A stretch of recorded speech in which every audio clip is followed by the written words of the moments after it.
Hello friends, welcome to quick revision point. My name is Raksha Shrivastava. Friends, आज हम बाल विकास एवं शिक्षा शास्त्र के इंपॉर्टेंट क्वेश्चन को डिस्कस करेंगे जो कि फ्रेंड एग्जाम के लिए इंपॉर्टेंट है।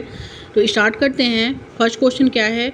कथन ए कहता है कि ज़्यादातर बच्चों के दूध के दांत जो होते हैं 6 वर्ष की उम्र में टूट जाते हैं, परंतु किसी 5 या 7 वर्ष के बच्चे के दांत टूटने को असामान्य नहीं देखा जाता, क्योंकि तर्क आर कहता है हालांकि वृद्धि व शारीरिक विकास का क्रम सार्वभौमिक है और इसमें व्यक्तिगत विभिन्नता के अनुसार काफ़ी परास होता है। तो इसमें दोनों राइट है कि इसमें दोनों जो है सही है कि ज़्यादातर बच्चों के दूध के दांत जो होते हैं 6 वर्ष की उम्र में टूट जाते हैं, परंतु किसी 5 या 7 वर्ष के बच्चे के दांत टूटने को असामान्य नहीं देखा जाता है, क्योंकि हालांकि वृद्धि व विकास शारीरिक विकास जो है का क्रम सार्वभौमिक है और इसमें व्यक्तिगत विभिन्नताओं के अनुसार जो होता है काफ़ी परास होता है। तो इसमें दोनों सही है और आर जो है सही व्याख्या करता है ए की। ओके, राइट आंसर ए हो जाएगा फ्रेंड। नेक्स्ट क्वेश्चन देखेंगे। किस सिद्धांत में प्रतिपादित किया गया है कि विकास की दिशा समान होने पर भी प्रत्येक बच्चे का विकास अपनी गति से होता है? ए है शीर्षगामी विकास का सिद्धांत, बी है समीपता दूराभिमुख विकास का सिद्धांत, सी है एकरूपता का सिद्धांत, डी है व्यक्तिगत विकास का सिद्धांत। तो किस सिद्धांत में प्रतिपादित किया गया है कि विकास की दिशा जो होती है वो समान होने पर भी प्रत्येक बच्चे का विकास अपनी गति से होता है? तो ए है शीर्षगामी विकास का सिद्धांत, समीपता विमुख विकास का सिद्धांत, एकरूपता का सिद्धांत एंड व्यक्तिगत विकास का सिद्धांत। तो राइट आंसर जो होगा फ्रेंड इसमें डी हो जाएगा, व्यक्तिगत विकास का सिद्धांत। ओके, नेक्स्ट क्वेश्चन देखेंगे। निम्न में से कौन सी संस्था सामाजिकरण की द्वितीयक संस्था नहीं है? तो सामाजिकरण की द्वितीयक संस्था जो है नहीं है पूछा है।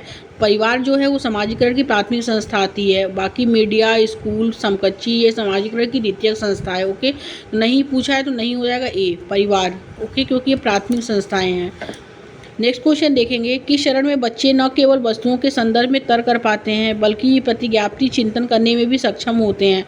ए है संवेदी चालक अवस्था, बी है पूर्व संक्रियात्मक अवस्था, सी है मूर्त संक्रियात्मक अवस्था एंड डी है अमूर्त संक्रियात्मक अवस्था। तो जो दिया है कि चरण में बच्चे न केवल वस्तुओं के संदर्भ में तर्क कर पाते हैं बल्कि प्रतिज्ञापित चिंतन करने में भी सक्षम होते हैं, तो वो होता है अमूर्त संक्रियात्मक अवस्था। यानी जीन पियाजे की जो 4 स्टेज होती है, उन्होंने 4 स्टेज दिए हैं। उसमें फर्स्ट है सेंसरी मोटर स्टेज, जिसे संवेदी चालक अवस्था कहते हैं, जो 0 से 2 वर्ष तक होता है।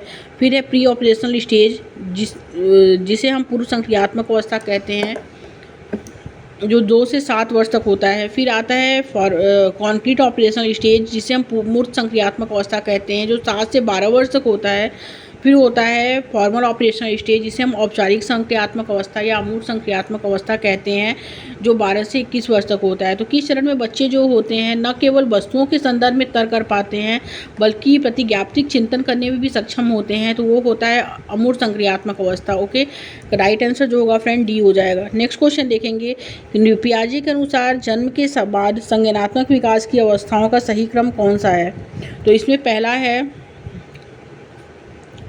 ए है संवेदी अनुभव, फिर है प्रतिवर्तनी मानसिक संक्रियाएं, फिर है परिकल्पना चिंतन, प्रतीकात्मक और सहज विचार, बी है संवेदी अनुभव, प्रतीकात्मक और सहज विचार, प्रतिवर्तनी मानसिक संक्रियाएं, परिकल्पनात्मक चिंतन, सी है प्रतीकात्मक और सहज विचार, परिकल्पनात्मक चिंतन, संवेदी अनुभव, परिवर्तनी मानसिक संक्रियाएं एंड डी है प्रतिवर्तनी मानसिक संक्रियाएं, परिकल्पनात्मक चिंतन, प्रतीकात्मक और सहज विचार और संवेदी अनुभव। ओके, तो जीन पियाजे के अनुसार जन्म के बाद संज्ञानात्मक विकास की अवस्था का सही क्रम कौन सा है? वो है संवेदी अनुभव, फिर है प्रतीकात्मक और सहज विचार, फिर है प्रतिवर्तनी मानसिक संक्रियाएं, परिकल्पनात्मक चिंतन। ओके, राइट आंसर बी हो जाएगा फ्रेंड। नेक्स्ट क्वेश्चन देखेंगे। जीन पियाजे के अनुसार अर्थपूर्ण संज्ञानात्मक विकास के लिए एक बच्ची ए है को द्वितीय स्तर के अनुबंधन करने चाहिए, बी है को हर कार्य के लिए पुरस्कार मिलना चाहिए, सी है को सक्रिय अन्वेषण के मौके मुहैया कराने चाहिए, डी है को बारंबार वेधन व अभ्यास करने के लिए कार्य देने चाहिए। तो जीन पियाजे के अनुसार अर्थपूर्ण संज्ञानात्मक विकास के लिए एक बच्ची जो है को सक्रिय अन्वेषण के मौके मुहैया कराए जाने चाहिए। राइट आंसर सी हो जाएगा। नेक्स्ट क्वेश्चन देखेंगे। नैतिक विकास के कोहलबर्ग के किस स्तर के अनुसार नियमों का जो है नियमों का पालन या अवज्ञा उनके अच्छे या बुरे परिणामों से निर्धारित होता है?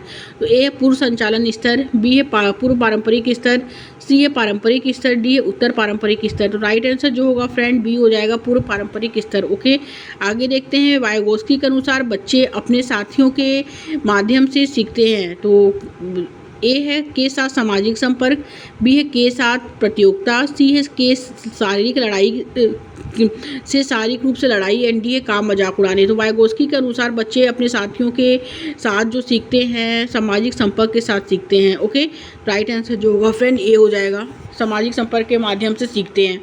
नेक्स्ट क्वेश्चन देखेंगे। लेव वाइगोस्की के सिद्धांत के अनुसार पाढ़ के क्या मायने हैं। तो ए है इसमें वाइगोस्की का कार्य की जटिलता को कम करके उन्हें जो है बेहद बनाना, एंड बी है वयस्कों का मदद की प्रकार व मात्रा में बदलाव करना, सी है वयस्कों का बच्चों को किसी प्रकार की मदद न देना, एंड डी है वयस्कों का बच्चों को विभिन्न प्रकार के इनाम देना। ओके, तो लेव वाइगोस्की के सिद्धांत के अनुसार पाढ़ जो है उसके क्या मायने हैं। तो पाढ़ जो होता है जो एक सीढ़ीनुमा मदद होती है, एक सहारा देना होता है। तो अगर उस सहारे वो थोड़ा सहारा दिया जाता है उसमें, तो अगर किसी बच्चे को कोई चीज़ नहीं आ रहा है तो वो कुछ मदद देती है अध्यापिका, तो उस मदद से वो और अच्छा सीखता है। ओके, तो लेव वाइगोस्की के सिद्धांत के अनुसार पाढ़ के क्या मायने हैं। तो पाढ़ के जो मायने हैं वो यह है कि वयस्कों का मदद की प्रकार व मात्रा में बदलाव करना। ओके, राइट आंसर बी हो जाएगा फ्रेंड। नेक्स्ट क्वेश्चन देखेंगे। एक प्रगतिशील कक्षा में ए है सीखने सिखाने के मूल्यांकन के लिए परीक्षाएं केवल साल में ली जाती हैं, बी है बच्चों का सम्मान किया जाता है और शिक्षकों का हर बच्चे की क्षमता में विश्वास होता है, सी है एक रूपी व मानकीकृत पाठचर्या का पालन किया जाता है, डी है शिक्षा शास्त्र और लचीला व शिक्षक केंद्रित होता है। तो एक प्रगतिशील कक्षा जो होता है इंक्लूसिव क्लासरूम, उसमें बच्चों का सम्मान किया जाता है और शिक्षकों का हर बच्चे जो होते हैं क्षमता में विश्वास होता है। ओके, बच्चों का सम्मान किया जाता है और शिक्षकों का जो है हर बच्चे की क्षमता में विश्वास होता है। राइट आंसर बी हो जाएगा। नेक्स्ट क्वेश्चन देखेंगे फ्रेंड। कौन सी अधिक बुद्धि वाले व्यक्तियों में प्राकृतिक रूपों जैसे जानवरों और पौधों की प्रजातियों और चट्टानों और पर्वत प्रकारों को वर्गीकृत जो है करने की क्षमता होती है। तो ए है प्राकृतिक बुद्धि, बी है भाषाई बुद्धि, सी है संगीतमय बुद्धि व्यक्ति, एंड डी है अंतः व्यक्तिक बौद्धिकता। तो कौन सी अधिक बुद्धि वाले व्यक्ति में प्राकृतिक रूपों जैसे जानवर और पौधे की प्रजातियों और चट्टानों पर्वत प्रकारों को वर्गीकृत करने की क्षमता होती है, तो प्राकृतिक बुद्धि में होती है। ओके, राइट आंसर ए हो जाएगा फ्रेंड। नेक्स्ट क्वेश्चन देखेंगे। यह वाक्य स्त्रियां पुरुषों व दूसरे जेंडर की भूमिका समाज तय करता है कि जेंडर की संरचना के बारे में क्या दर्शाती है। तो जेंडर एक आनुवंशिक संरचना है, बी है जेंडर एक भौतिक संरचना है, सी है जेंडर एक सामाजिक संरचना है, एंड डी है जेंडर वंशानुगत गुण है। तो राइट आंसर जो होगा फ्रेंड सी हो जाएगा। जेंडर जो है फ्रेंड एक सामाजिक संरचना है। ओके, आगे देखते हैं नेक्स्ट क्वेश्चन क्या है। कथन ए कहता है शिक्षकों को मानकीकृत पाठचर्या का आकलन मानकीकृत पाठचर्या व आकलन तरीकों के इस्तेमाल व कार्यान्वित करने पर बल देना चाहिए। ओके, तो ये गलत है। ओके, क्योंकि मानकीकृत पाठचर्या जो है ये निगेटिव टैग वर्ड है, तो ये रॉन्ग है। और तर्क आर कहता है कि स्कूलों को बच्चों में व्यक्तिगत विभिन्नताओं को स्वीकारने की बजाय उन्हें हटाने का प्रयास करना चाहिए, तो ये भी गलत है। ओके, तो इसमें दोनों गलत है फ्रेंड। तो राइट आंसर जो होगा वो डी हो जाएगा। आगे देखते हैं नेक्स्ट क्वेश्चन क्या है। नेक्स्ट क्वेश्चन है मूल्यांकन क्यों नहीं किया जाना चाहिए। तो ए है बच्चों की सीखने की तैयारी के स्तर पर पता लगाने के लिए, बी है सीखने सिखाने की प्रक्रियाओं में सुधार करने के लिए, सी है बच्चों में प्रतिस्पर्धा की भावना पैदा करने के लिए, एंड डी है यह समझने में मदद करने के लिए कि बच्ची क्या कर सकती है और क्या नहीं। तो मूल्यांकन क्यों नहीं किया जाना चाहिए। मूल्यांकन जो है बच्चों में प्रतिस्पर्धा की भावना पैदा करने के लिए नहीं किया जाना चाहिए। ओके, राइट आंसर जो होगा फ्रेंड सी हो जाएगा। नेक्स्ट क्वेश्चन देखेंगे।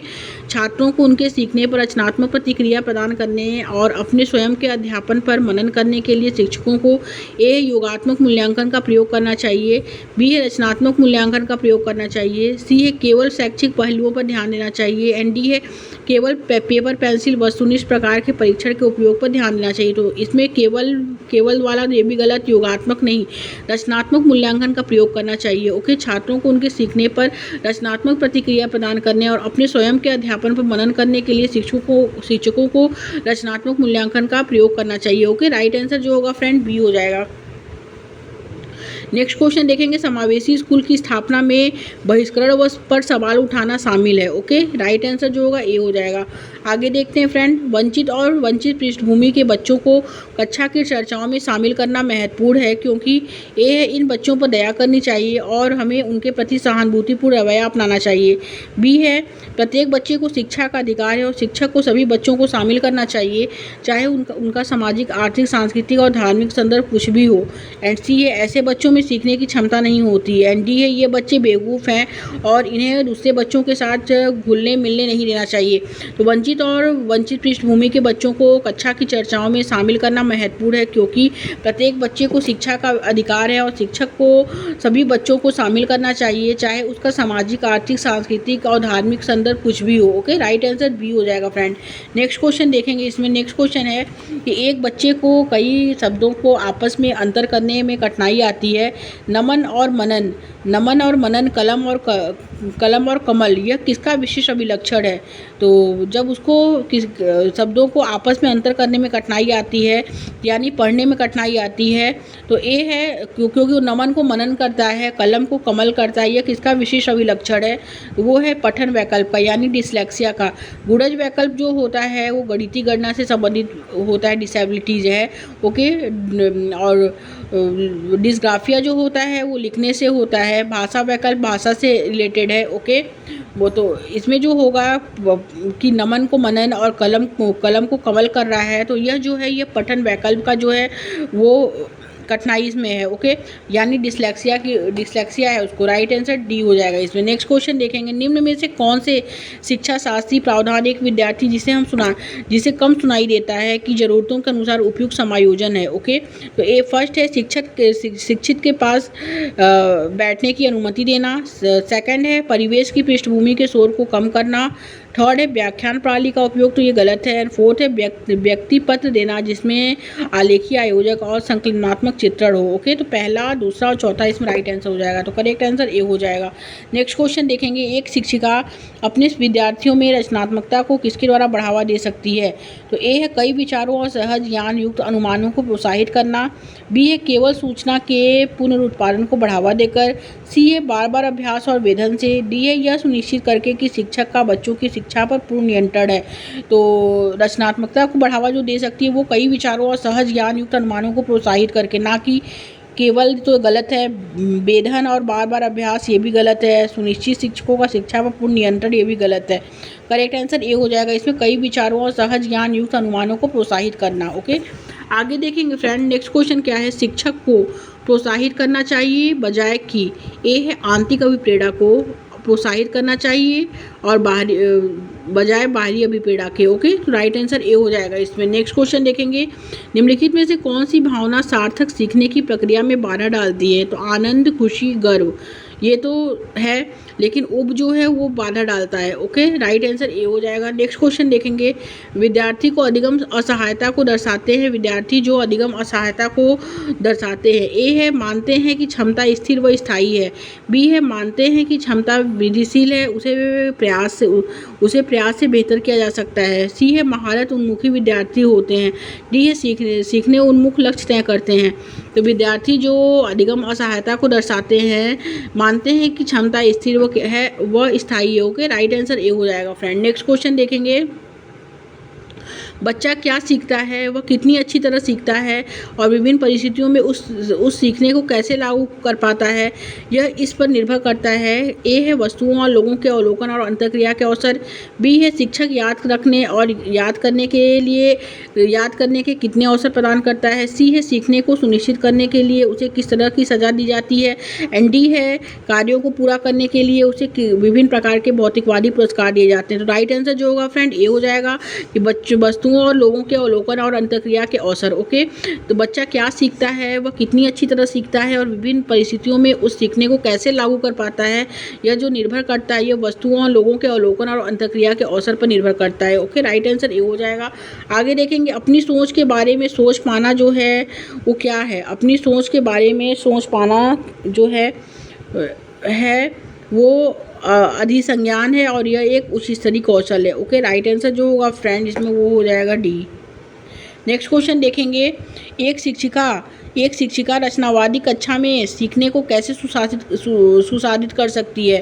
तो ये बच्चों को बारंबार वेधन व अभ्यास को कहकर, ये गलत है, निगेटिव है। जो बच्चे अरुचि दिखाते हैं उन्हें सजा देकर, ये भी निगेटिव है, गलत है।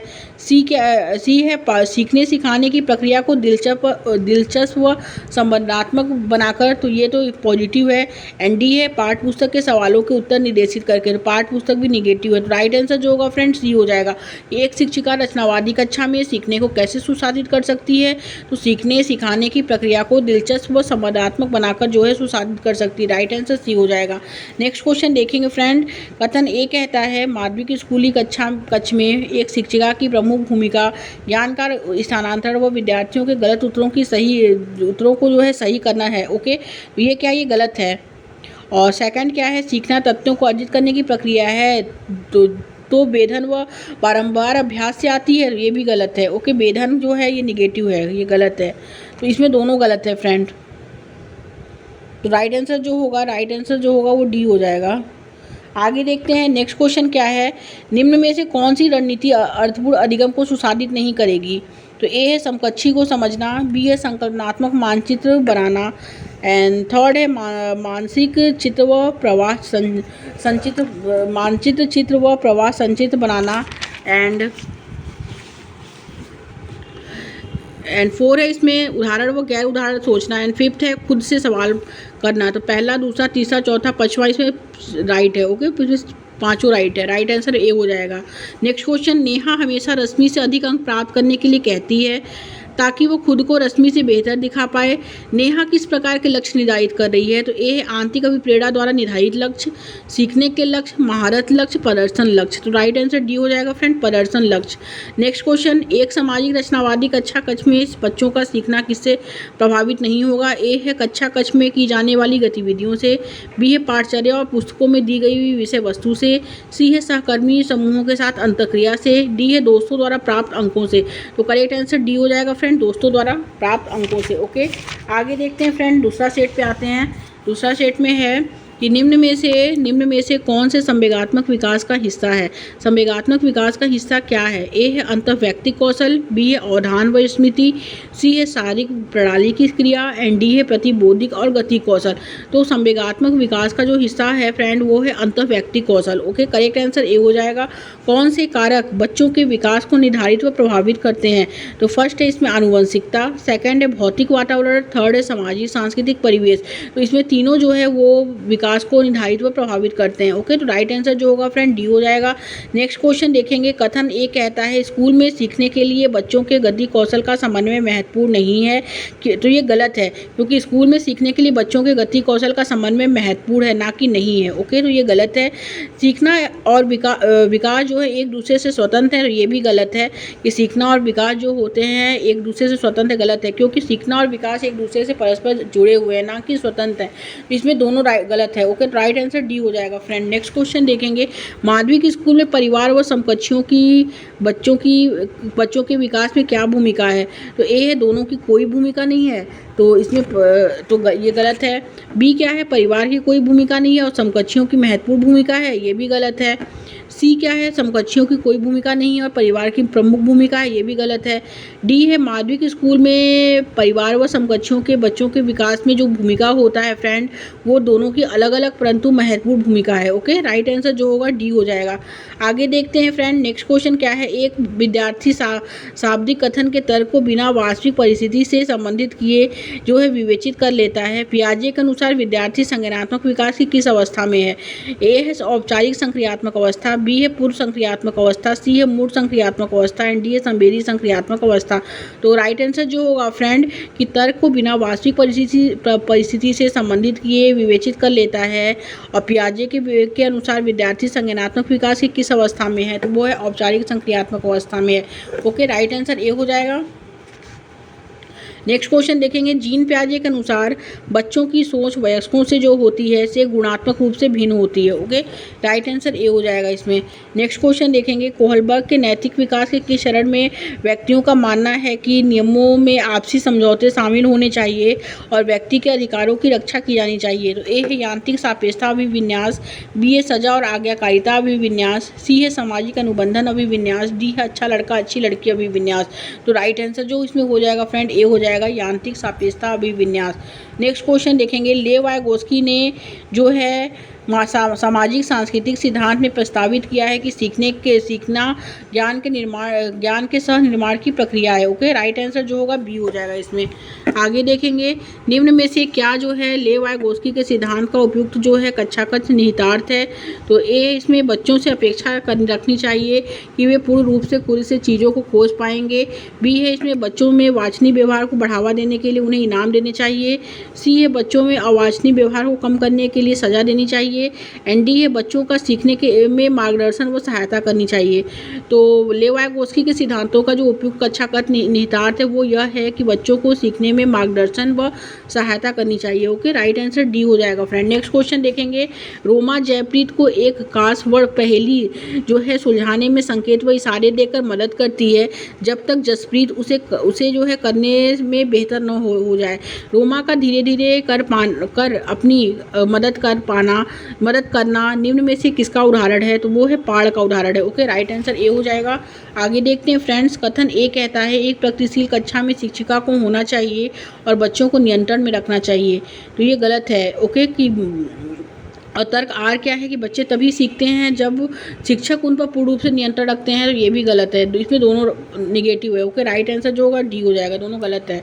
नेक्स्ट क्वेश्चन देखेंगे, फिल इन दी ब्लैंक्स वाले व्यक्ति अपने पूर्व ज्ञान के आधार पर संबंध बनाने में सक्षम होते हैं और विचारों के बीच वर्गीकरण, पैटर्निंग और संबंधों को गहराई से देख पाते हैं। तो ए है तर्क गणितीय बुद्धि, बी है शारीरिक गति संवेदात्मक बुद्धि, सी है अंतर्वैयक्तिक बुद्धि एंड डी है भाषाई बुद्धि। तो राइट आंसर ए हो जाएगा फ्रेंड, तर्क गणितीय बुद्धि। ओके, आगे देखते हैं, शिक्षा कक्षा में लड़कों के लिए एक शिक्षक की टिप्पणी, बहादुर बनो और लड़कियों की तरह कमजोर व्यवहार मत करो, किसको बढ़ावा देता है। तो वो देता है जेंडर रूढ़िवादिता को बढ़ावा देता है। ओके, राइट आंसर बी हो जाएगा। आगे देखते हैं फ्रेंड, निम्न में से कौन जो है सतत एवं समग्र मूल्यांकन के प्रमुख अभिलक्षण है। तो ए है फर्स्ट है इसका प्राथमिक उद्देश्य विद्यार्थियों का पृथक्करण और नामीकरण है। तो ये गलत है। सेकंड क्या है, यह शिक्षकों को अपने शिक्षा शास्त्र पर मदद करने के अवसर देता है। तो ये करेक्ट है। थर्ड है, यह मूल्यांकन को सीखने का हिस्सा मानता है। तो ये गलत है और ये सही है। ओके, यह मूल्यांकन को सीखने का हिस्सा मानता है। फोर्थ है, यह डर और चिंता पैदा करके सीखने को बढ़ावा देता है। तो ये गलत है। तो दूसरा और तीसरा इसमें राइट आंसर हो जाएगा फ्रेंड। तो राइट आंसर सी हो जाएगा। आगे देखते हैं, नेक्स्ट क्वेश्चन क्या है, निम्नलिखित में से कौन सा प्रश्न समालोचनात्मक चिंतन को बढ़ावा देता है बजाय कि सूचनाओं के मात्र प्रत्यास्मरण को। तो ए है आखिरी जनगणना किस वर्ष में हुई थी। आगे देखते हैं, बी है महात्मा गांधी का जन्म कहाँ हुआ था। सी है भारत के प्रथम राष्ट्रपति कौन थे। डी है समाज में लोकतांत्रिक आदर्शों को बढ़ावा कैसे दिया जा सकता है।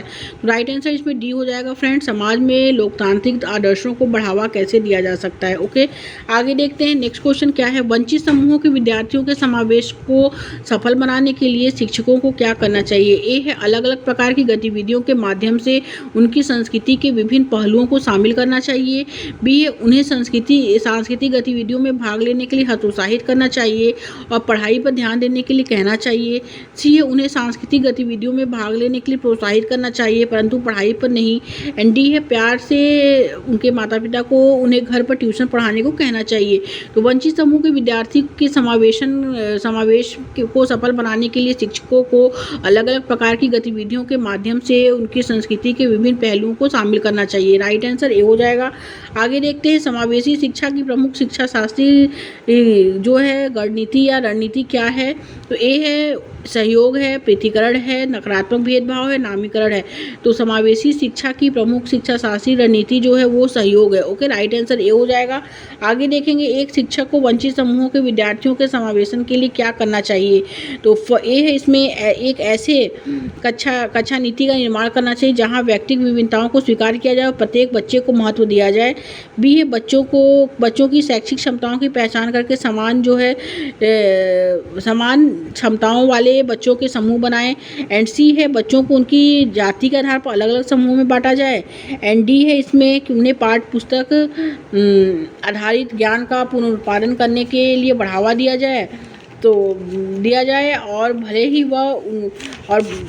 ही वह जो है वह उनके लिए अर्थहीन हो। तो इसमें जो राइट आंसर होगा फ्रेंड कि एक शिक्षक को वंचित समूहों के विद्यार्थियों के समावेशन के लिए क्या करना चाहिए। तो एक ऐसी कक्षा नीति का निर्माण करना चाहिए जहां पर व्यक्तिगत विभिन्नताओं को स्वीकारा जाए और प्रत्येक बच्चे को महत्व दिया जाए। ओके, राइट आंसर ए हो जाएगा। नेक्स्ट क्वेश्चन देखेंगे।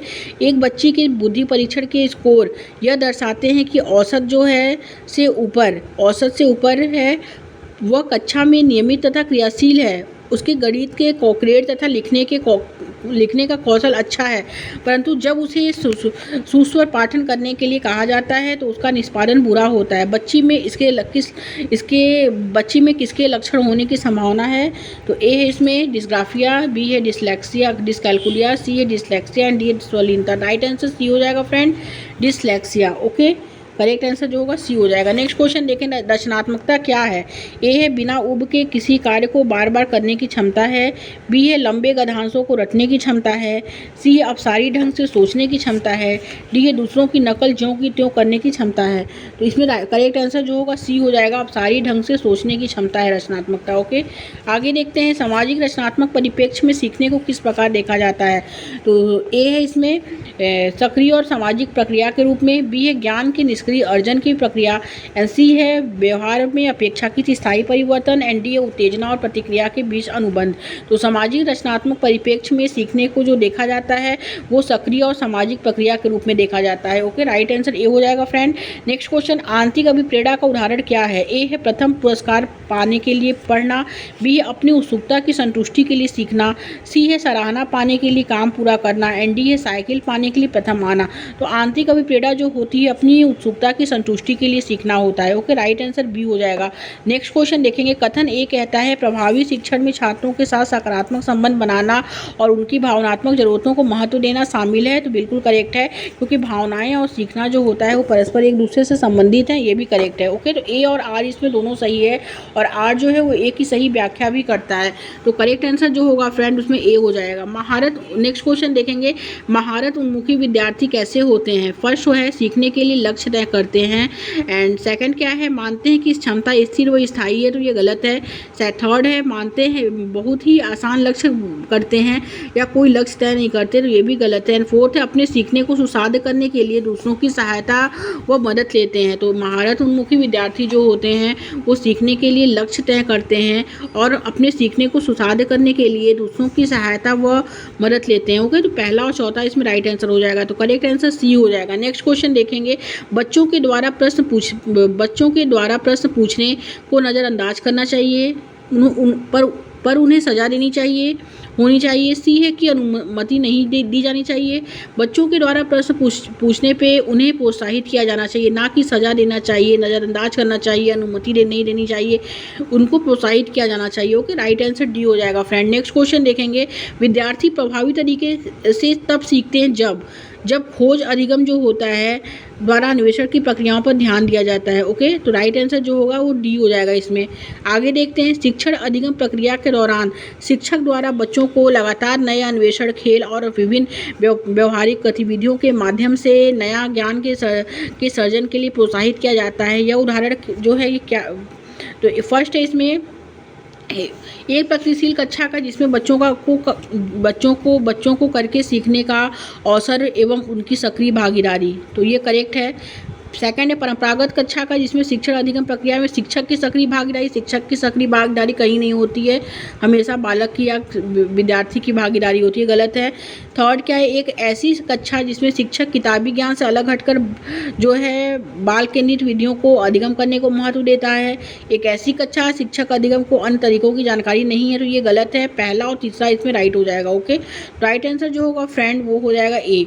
आगे देखते हैं नेक्स्ट क्वेश्चन क्या है, शिक्षार्थियों के विविध प्रकार के समूह को पढ़ाते समय शिक्षक को उनके सामाजिक और सांस्कृतिक संदर्भ के बारे में किसी भी तरह की चर्चा नहीं करनी चाहिए, तो ये निगेटिव है, गलत है।